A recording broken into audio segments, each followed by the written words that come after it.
Hello guys, welcome back to my YouTube channel. My name is Angel and ये जो आपकी series चल रही है, प्रिंसिपल ऑफ मार्केटिंग की सीरीज़ चल रही है। सभी DU SOL रेगुलर जिनके पास भी थर्ड सेमेस्टर या फिफ्थ सेमेस्टर के अंदर प्रिंसिपल ऑफ मार्केटिंग का सब्जेक्ट है, ये सीरीज़ उन सभी बच्चों के लिए बहुत ज़्यादा एप्लीकेबल होने वाली है। This is part 7 of R series and हम अपना चैप्टर 1 कवर कर रहे हैं, which is marketing introduction. So, in this video, we'll be studying some important terms related to marketing chapter. So, first is products. What are products? We all know that products can be anything like goods, services, ideas, places, persons, as we have studied in the previous lectures. But in detail, we'll discuss. Product satisfy peoples need and desires. जो products होते हैं, चाहे वो कुछ भी हो, place, person, कुछ भी हो, वो पीपल्स की नीड्स को और डिज़ायर्स को सेटिस्फाई करते हैं। A product is anything offer to meet a need और डिज़ायर। कुछ भी वो चीज़ जो हम अपनी नीड या डिज़ायर को पूरा करने के लिए यूज़ करते हैं। The product concept is not limited to goods. Product के हिसाब से लोगों को प्रोडक्ट सुनते ही लगता है कि भाई गुड्स की कुछ बात हो रही है, लेकिन प्रोडक्ट सिर्फ एक गुड नहीं होता, वो सर्विस भी हो सकती है, वो आइडिया भी हो सकता है, पर्सन, प्लेस, ऑर्गेनाइजेशन, कुछ भी हो सकता है। Product is not limited to goods. Anything that can meet a need can be called a product. जो भी चीज़ किसी पर्सन की ज़रूरत को पूरा कर सकती है, उसको प्रोडक्ट कहते हैं। अगर हम और ब्रॉड तरीके से बात करें, more broadly, products include experiences, people, places, organisations, information and ideas, जैसा मैंने आपको बताया। The term product therefore includes more than just physical goods and services. सिर्फ इसमें फिजिकल गुड्स एंड सर्विसेज नहीं आती, उससे भी कई ज़्यादा चीज़ें उसमें आती हैं। Consumers decide which event to experience, which attractions to visit, which hotels to stay in, and which restaurants to visit. For consumers, these are all products. ठीक है, क्योंकि कंज्यूमर की इन सभी केसेस में नीड या डिज़ायर पूरी हो रही है, तो उसके लिए सभी वांट्स हैं, सभी मतलब प्रोडक्ट्स हैं। All products are made at a cost and sold at a price. हर एक प्रोडक्ट एक कॉस्ट से बनता है, एक कॉस्ट लगानी पड़ती है और वो फिर किसी प्राइस पे बेचे जाते हैं। The price charged varies bye market in which the product is being sold.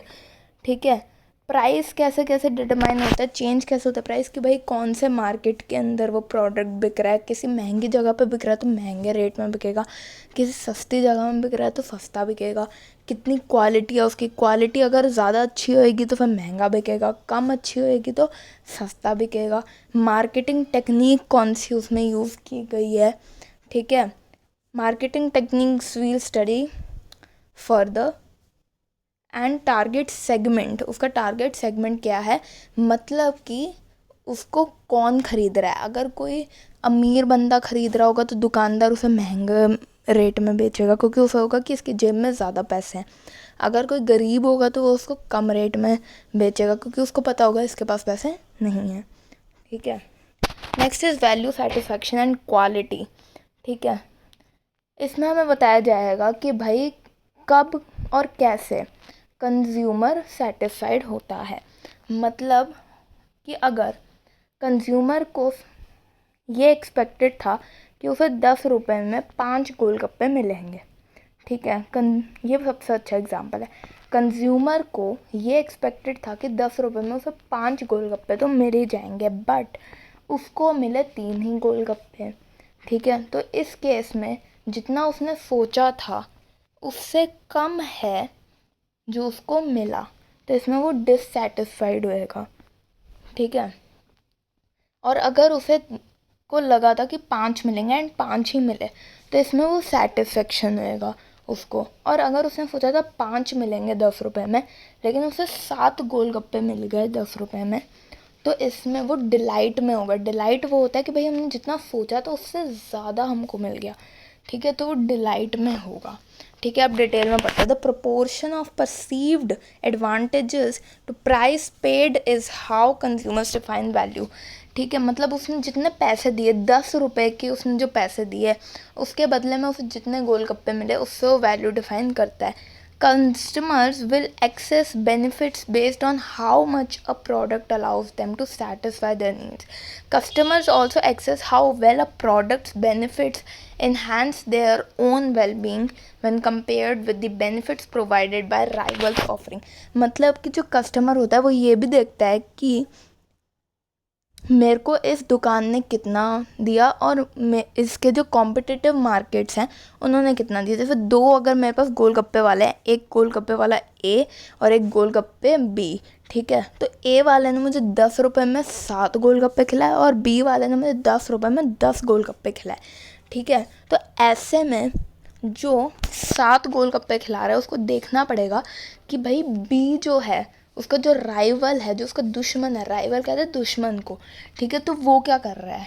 ठीक है, तो कस्टमर उससे भी अफेक्ट होते हैं कि भाई वो देखेंगे ये तो 7 खिला रहा है और ये 10 खिला रहा है, तो हम इसी के पास जाएंगे 10 वाले के पास।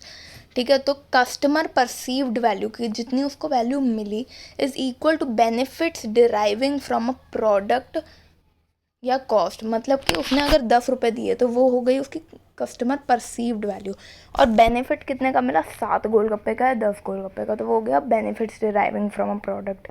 कस्टमर सेटिस्फेक्शन क्या होता है, customer satisfaction is based on, and मैं इतनी डिटेल में इसलिए बता रही हूँ क्योंकि ये सारे टॉपिक सेम सेम से लगते हैं, बट जब पेपर में लिखना होता है आपको एग्जैक्ट कीवर्ड्स लिखने होते हैं जिससे आपको पूरे के पूरे नंबर मिले।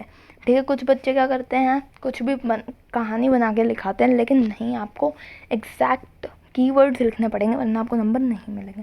ठीक है, तो कस्टमर सेटिस्फेक्शन किस पे बेस्ड है, based on how well a product is regarded to perform in meeting customers expectations for value.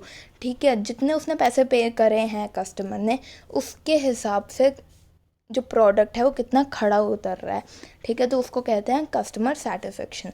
Buyer dissatisfaction कब आता है, buyer dissatisfaction occurs when the performance of the product falls short of the customers expectation. मतलब जो मैंने बताया था कि उसने जितनी एक्सपेक्ट किया था उससे कम परफॉर्मेंस दिखाई प्रोडक्ट ने। ठीक है, तो तब वो डिससेटिस्फाई हो जाएगा customer. When performance meets expectation, मतलब कि जब परफॉर्मेंस और एक्सपेक्टेशन इक्वल हो जाते तो कस्टमर इज़ हैप्पी।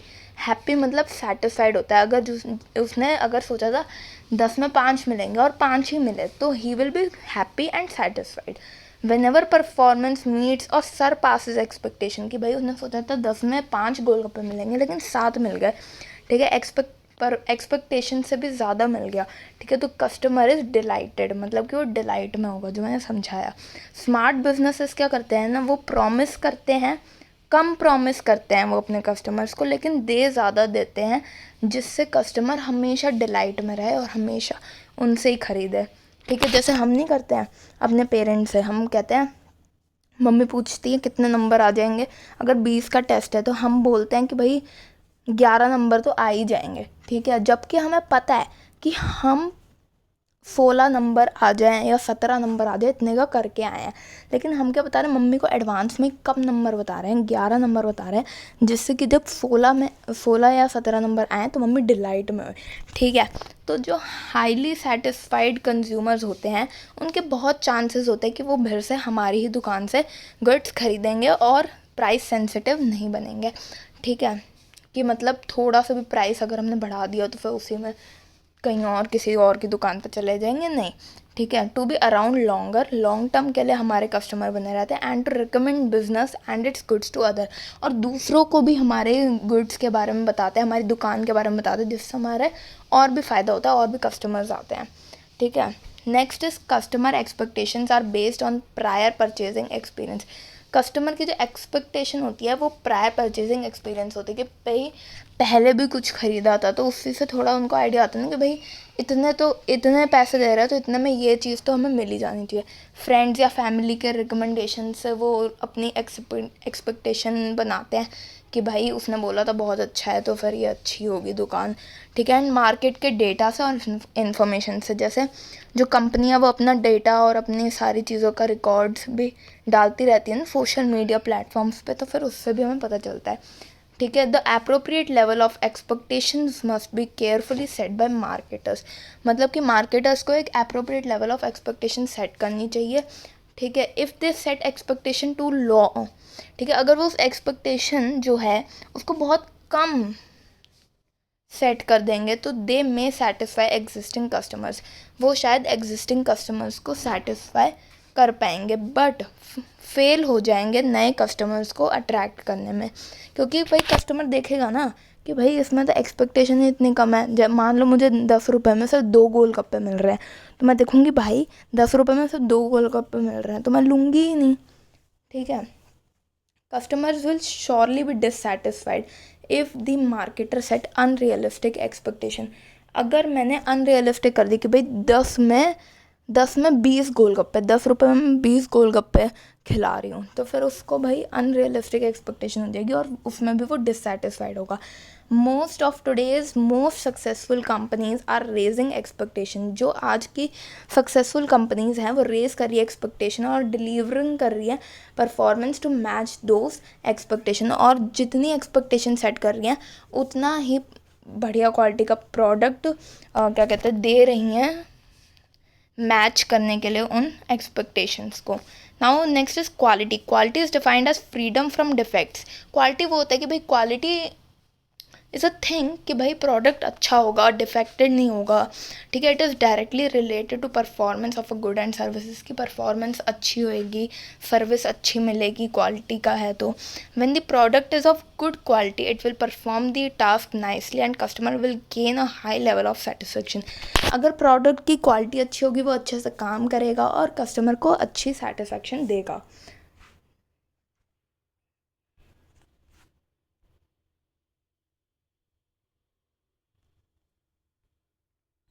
सॉरी, एक second. Now next is exchange. Exchange is defined as giving something. Exchange is defined as giving something and receiving something in return of almost the same value. Exchange का मतलब क्या होता है, जो दुकानदार और क्या कहते हैं दुकानदार और हम एक्सचेंज करते हैं, हम उसे पैसे देते हैं और वो हमें प्रोडक्ट देता है, और हम क्या करते हैं ऑलमोस्ट सेम वैल्यू होती है, जितने का वो हमें प्रोडक्ट देता है उतने ही हम उसे पैसे देते हैं, ठीक है। तो उसको हम एक्सचेंज कहते हैं, ठीक है। तो अगर हम सेम वैल्यू का कुछ लेन देन कर रहे हैं तो उसको हम एक्सचेंज कह सकते हैं। Back in time during older days barter system was the most common system of exchange. जैसा कि आप सब जानते ही हैं, आपने पढ़ा होगा कि जो पुराने ज़माने में था तब मनी इंट्रोड्यूस नहीं हुई थी, तो तब हम बार्टर सिस्टम यूज़ करते थे कि हम गुड्स के बदले गुड्स को एक्सचेंज करते थे, कमोडिटीज़ के बदले कमोडिटीज़ को एक्सचेंज करते थे। That was called as barter system. Due to absence of money,